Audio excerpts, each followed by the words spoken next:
What's up, it's Cinnamon Shogun here, and the other day, what they are labeling as a military whistleblower, a high-ranking intelligence official, came out and basically said that not only are aliens and UFOs real, but that our government has a special operation where they go out and they collect fallen and crashed UFOs, that they are in possession of these crashed UFOs, and within some of these UFOs, they have found alien bodies, alien pilots. Now, when he came out and revealed all of this information, he didn't say how many UFOs we have found. He did not provide a number as to what exactly we're dealing with here. Have we found one UFO? Or do we have hundreds? Like, what exactly are we dealing with here? Now, it's important to note that the Pentagon, since then, they've come out and denied these claims, saying that, no such operation exists. We don't have UFOs. We don't have alien bodies, yada, yada, yada. Now, new reports suggest that not only is this operation real, but we are in possession of at least a dozen UFOs, and that we are trying to reverse engineer them so that we are able to fly them, maybe use technology from these ships for our own use, maybe turn them into weapons. Lord knows what they will do with this type of technology. And the fact is that some of the technology you're using right now, some of the technology I'm using right now, for all we know, this came from UFOs. I don't think that there's any denying that, we as the human race, we were steadily progressing, right? We were figuring out new inventions. We were coming up with new technology, but it seems, right? Follow me here. I understand that over the course of history, we've invented things and we have developed as a society. But is it just me, or does it seem like the last, I don't really want to put an exact date on it, but let's just say the last 15 years, does it not seem like technology is advancing way quicker than it used to?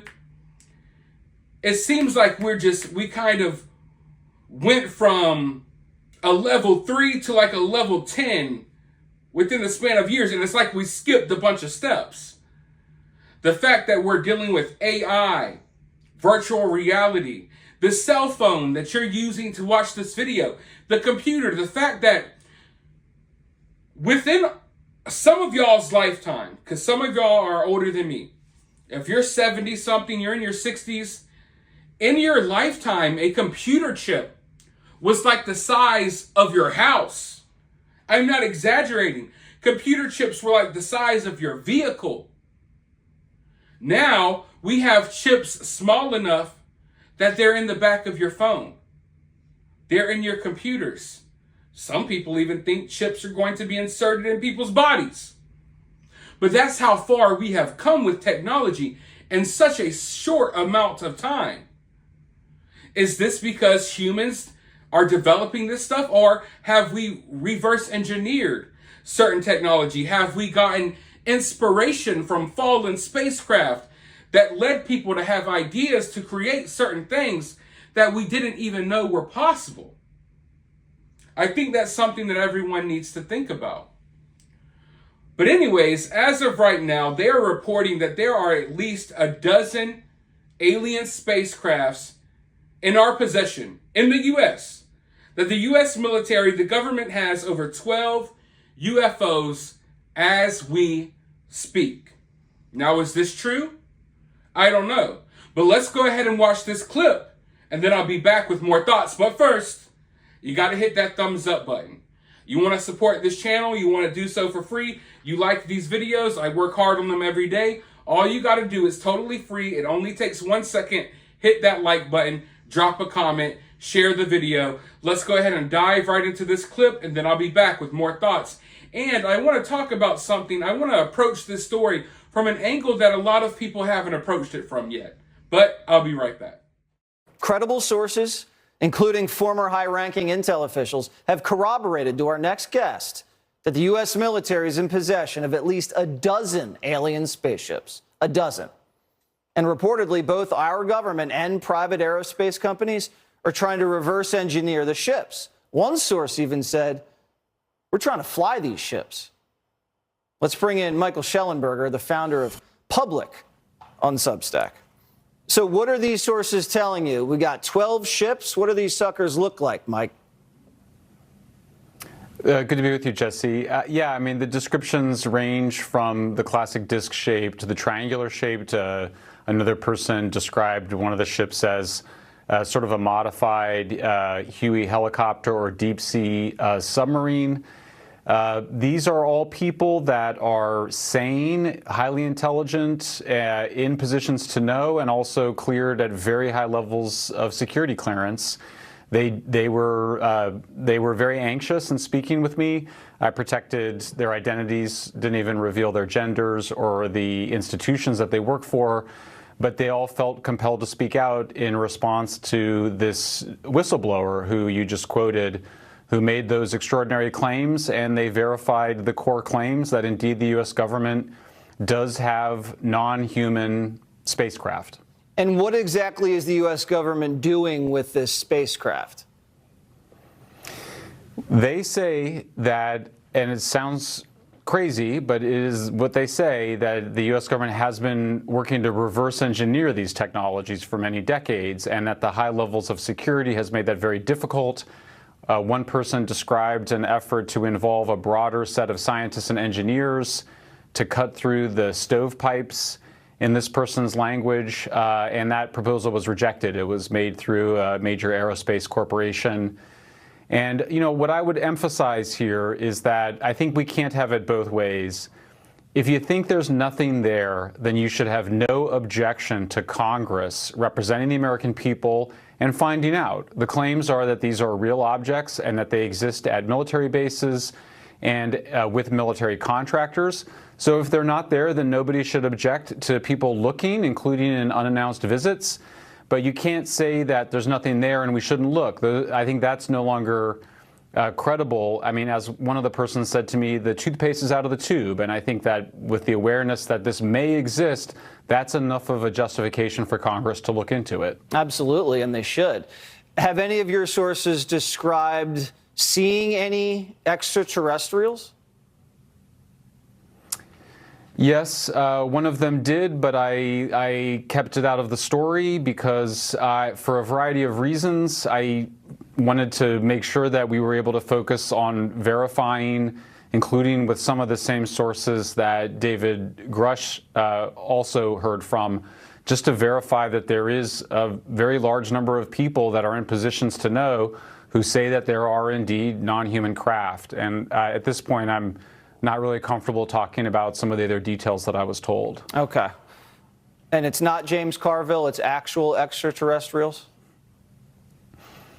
Yeah, I mean, it sounds absolutely crazy. And by the way, I should say I continue to keep an open mind in both directions. I think everybody should. I think what's changed here is that you have a growing number of people who say this has gone on for long enough. We should not be subject to rumors. We are a democracy. We have control of our military and our intelligence agencies. And if they are hiding something from us, we need to find out. We're big boys and girls, and it may be shocking, the information, but it's our right to know that information. It should not be held from us. All right. Great reporting. Thank you so much, Michael. Thanks, Jesse. You know, hearing all of this talk about reverse engineering UFOs and things of that nature, it got me thinking. And it brought me back to some research that I had done years and years ago. Now, it would take me a whole video, if not multiple videos, to fully explain everything that I'm about to talk about right now. But this is where you come in. You have the internet, you have resources. Oftentimes, I bring you news stories just to alert you that these news stories exist so you can start doing your own research. Everyone needs to start doing their own research because knowledge is power. Anyways, Hearing this talk about reverse engineering UFOs, it made me start thinking of the Cold War. It made me start thinking of the post-World War II era, when tensions were really high between America and Russia, much like they are right now. Now, back then, this is around the time of the Roswell incident. There were a lot of random incidents that were taking place, and this whole spit for spat that was going on between Russia and America, it went on for a couple of decades. But during the Cold War and during all of this posturing from both militaries, during all of this bluffing about what this side will do, what weapons this side has at its disposal, the talk of UFOs kept coming up. You see, the U.S. wanted Russia to believe that we had alien technology, that we were reverse engineering, and that we had these crazy alien weapons. And on the other hand, Russia wanted America to believe that there was a possibility that they had found downed UFO spacecraft and that they were reverse engineering these UFOs and they were coming up with these crazy weapons. And then this whole intelligence war took place, where both sides were kind of purposely putting out a lot of information about aliens and UFOs and spacecrafts in order to basically try to intimidate the other side, for lack of better words. And like I said, this is really complex. There are so many examples of this. You really have to look back and do the research, or maybe I'll just do a whole fleshed out video on it. But this is something that happened during the Cold War. We would go back and forth pretending as if, oh, well, we're doing reverse engineering on UFOs, and then Russia would act like they were working on UFOs. And we were going back and forth, spooking each other out about the possibility that this other side could have this unknown alien technology, these weapons that would quickly wipe out our army, or a weapon that we had that would quickly wipe out their army. So I'm sitting here wondering, I believe in aliens. I also believe that our government and the powers that be are going to use aliens and UFOs as a psyop against us at some point in the future, maybe not now, maybe years down the line. But now I'm wondering how much of what we're seeing right now is an intimidation tactic, trying to intimidate Russia into thinking, hey, you don't want to mess with the U.S. because guess what? We got 12 UFO spacecraft. We're possibly reverse engineering alien technology. And when I hear these talking points, it just brings me all back to that research that I did back in the day. Because everything we're seeing right now kind of happened back in the Cold War. Mind you, they weren't as open about it. And you didn't have the Pentagon necessarily coming out like, hey, we got this and that. Here's videos, UFOs. It wasn't like that, but they definitely used this information about UFOs as a psyop, as like psychological warfare against Russia, and then Russia did the same to us. And then what happened is both sides kind of spooked themselves out about this even being a possibility. Around that time frame, UFO sightings started to become way more frequent, and the talk of aliens became way more popular. And it even got to the point that the CIA and America, we were accusing the Soviets of using UFO sightings as a way to cause mass hysteria among America's population. So, in many ways, the use of rumors about UFOs, the use of so-called reverse engineering UFOs and things like that, talks about UFOs, they have been used as psychological warfare by the government and other governments in the past. So is that happening right now? Or are we headed into something else? Let me know your thoughts about this down in the comments below. While you're down there, hit that thumbs up button, hit that subscribe button, ring that notification bell, and I'll talk to you all in the next video.